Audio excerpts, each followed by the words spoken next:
Jangan-jangan istri yang ketat sekarang itu adalah istri yang memang kita pilih untuk apa?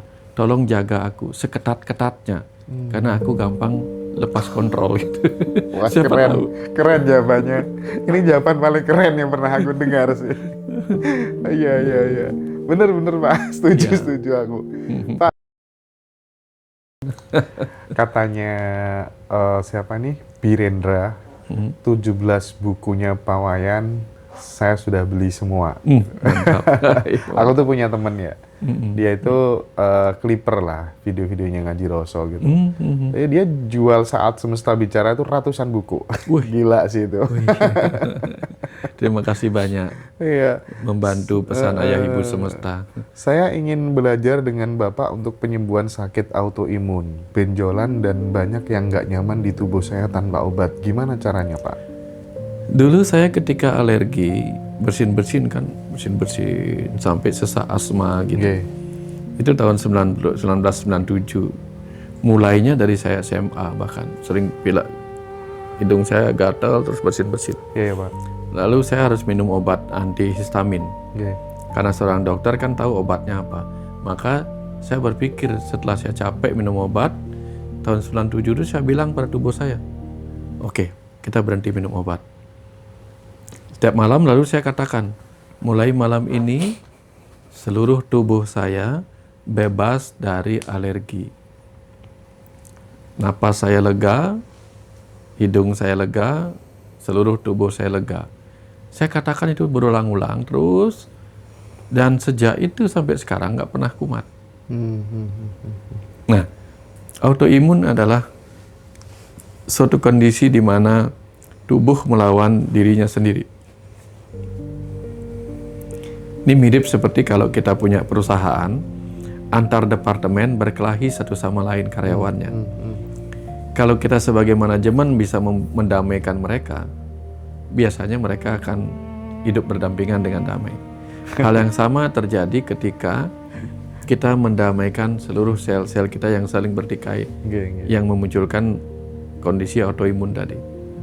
Katakan kayak gini, mulai malam ini seluruh sel tubuhku saling menyayangi, saling mencintai satu sama lain.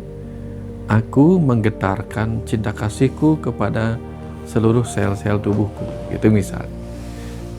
Nanti pancarkan energi cinta kasih itu. Sehingga setelah sekian waktu, sel-sel lama yang tadi bermusuhan mati, tergantikan sel-sel baru. Si anak-anak baru itu tidak akan bermusuhan. Pernah nggak melihat orang tuanya bermusuhan, anaknya bermusuhan? Karena dia mengingatkan pada anaknya, anak si itu musuhmu, seperti bapaknya musuhku. Tapi ketika si bapaknya tidak lagi cerita pada anaknya bahwa aku bermusuhan dengan bapak si itu, anaknya bisa jadi berteman, betul nggak? Ya, betul, Pak. Itu contoh. Sehingga kita bisa memberitahu dia, supaya nanti begitu tiba saatnya sel-sel yang tadi bertengkar, atau sistem imun yang sel-sel imun yang tadinya memusuhi dirinya sudah mati, digantikan oleh sel imun yang baru. Kecerdasan DNA pada sel imun yang baru itu tidak lagi menyimpan memori bahwa ini musuhku. Gitu. Seperti itu sih Mas Indra. Ya. Mas Indra, bukunya Pak Dokter yang judulnya Surya pun pernah tenggelam. Pernah tenggelam, kok nggak ada di bio? Oh iya, teman-teman WhatsApp aja. Maksudnya tuh hubungi admin aja, nanti langsung dikirim ya. Teman-teman kirim alamatnya, nanti bisa dikirim langsung ya. Mungkin belum dimasukkan sama adminnya. Oh iya, banyak yang tanya. Surya pun pernah tenggelam.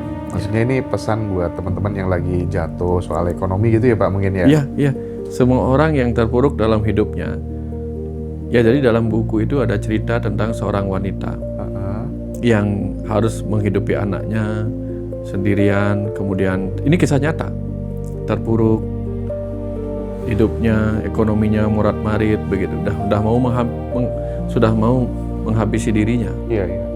Tapi tiba-tiba dia mendapatkan pencerahan dan dia mengikuti pengetahuan pencerahan itu dan dia berubah, dia sukses sekarang. Itu kisah nyata yang saya masukkan sebagai ilustrasi di itu untuk menyampaikan pesan-pesan gitu. Banyak ide tapi untuk praktek banyak takutnya, belum percaya diri. ada tips dari Pak Wayan. Ini banyak teman-teman tuh yang mengalami kondisi kayak gini, Pak. Iya. Saya tuh punya guru yang wah pokoknya sayang banget sama saya gitu. Saking sayangnya tuh sampai saya dibersamai bikin buku sama beliau gitu kan. Tapi terus kemudian ya udahlah, pokoknya kalau ide mau aku tuangkan dalam konten aja gitu, lebih mudah gitu ya, karena nggak bisa automatic writing kan. Iya.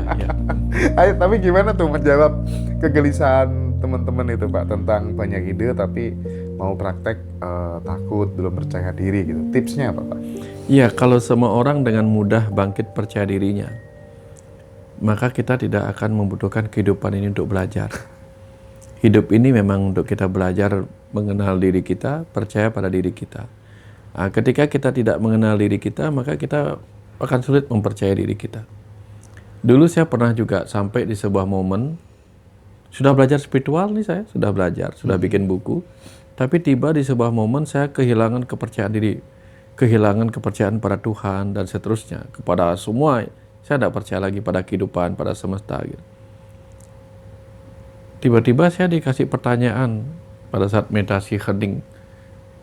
Saya meditasi hening untuk menenangkan kemarahan saya yang kehilangan kepercayaan itu. Aku tidak percaya lagi sama engkau. Siapapun engkau yang menyebut dirimu Tuhan, seperti itulah, ngambek gitu. Aku tidak percaya lagi samamu. Kalau kamu memang Tuhan, datang ke sini tunjukkan seperti apa wujud aslimu. Gitu. Marah-marah dalam meditasi itu. Tiba-tiba yang hadir bukan siapa-siapa, hanya sebuah pertanyaan. Lalu kamu mau percaya siapa lagi? Cuman itu. Di situ tiba-tiba saya menangis. Menangis benar-benar terisak-isak. Karena kenapa? Untuk satu pertanyaan sederhana itu saya nggak bisa jawab. Lalu kamu mau percaya siapa lagi? Nah, saya nggak punya jawabannya. Ketika semua apapun tidak saya percayai, lalu saya mau percaya siapa lagi?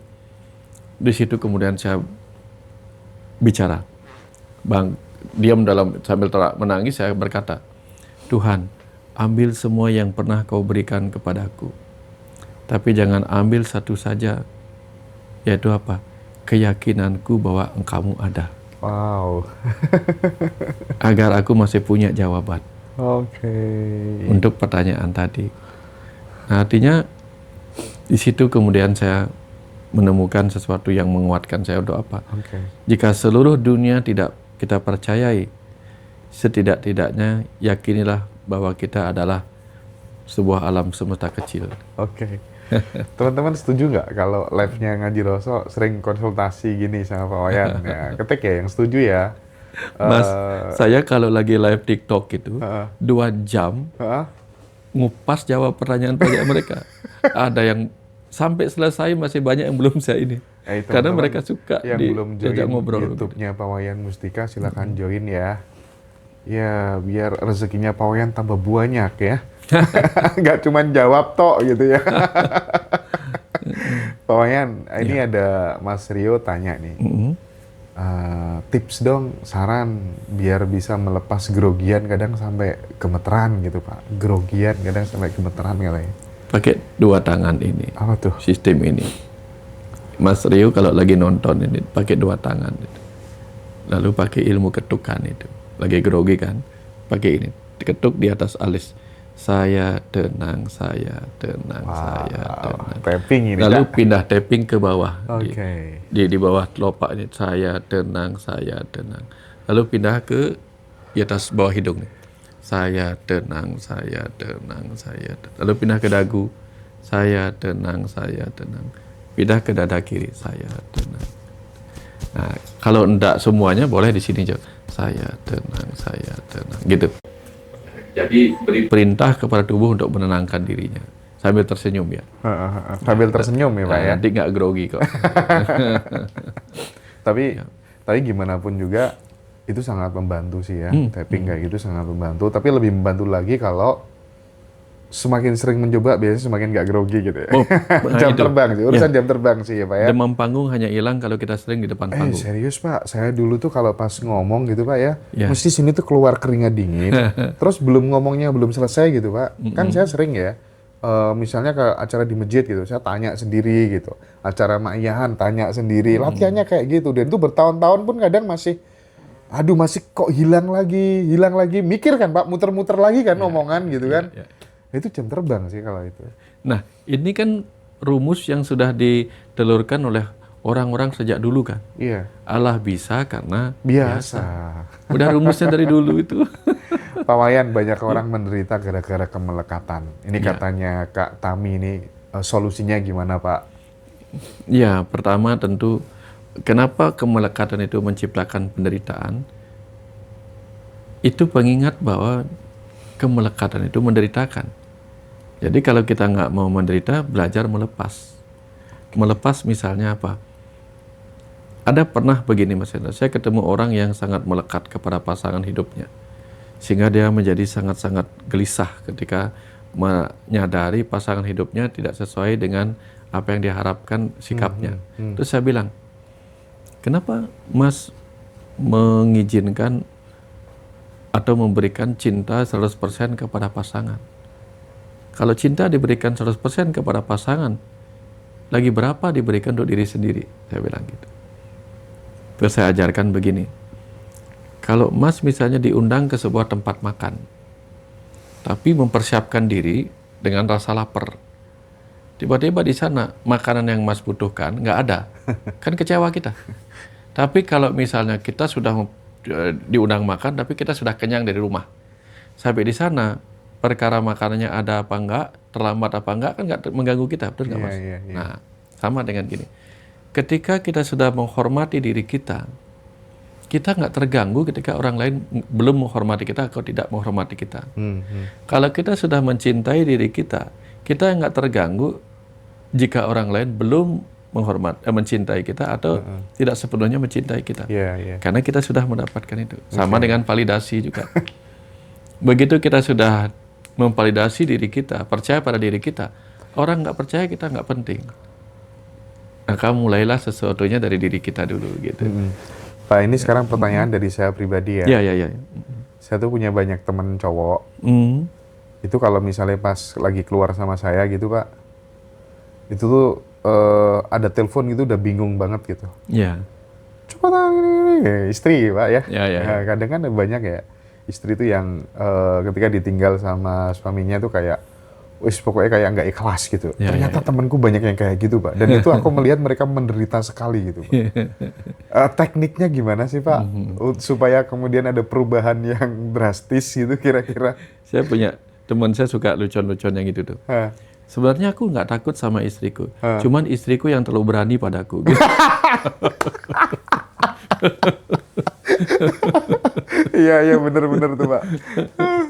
Nah, kadang-kadang kita nggak tahu Mas Hendra ya. Kita nggak tahu apa yang terjadi di masa lalu. Kenapa kita hari ini harus punya pasangan hidup yang sangat care dengan kita, yang entah apapun penyebabnya kemudian menjadi sangat posesif. Jangan-jangan dulu kita adalah orang yang mudah lepas kontrol di kehidupan masa lalu. Bisa jadi ya. Sehingga hari ini ketemunya adalah pasangan yang memang kita pilih untuk begitu ketat mengontrol kita. Karena dulu kita suka kebablasan gitu. Kita nggak pernah tahu itu kan. Nah, ketika kita bicara tentang rasa syukur, jangan-jangan istri yang ketat sekarang itu adalah istri yang memang kita pilih untuk apa? Tolong jaga aku seketat-ketatnya, karena aku gampang lepas kontrol gitu. Wah, keren jawabannya. Ini jawaban paling keren yang pernah aku dengar sih. Iya. Bener Pak, setuju aku. Pak, sorry, Nadi Masian Pak. Selamat malam Pak Dokter. Kapan buku Mahabharata karya Pak Dokter bisa dibeli? Pre-order di Ngaji Roso bisa ya Pak ya? Boleh. Berapa minggu lagi kira-kira? Sekitar Februari lah. Februari ya teman-teman Februari ya. Silakan bisa pre-order dulu. Februari ya. Iya teman-teman, aku mungkin kasih 2 pertanyaan lagi ya. Selanjutnya nanti mungkin bisa besok sekitar pukul 9:30. Wita kali ya teman-teman ya.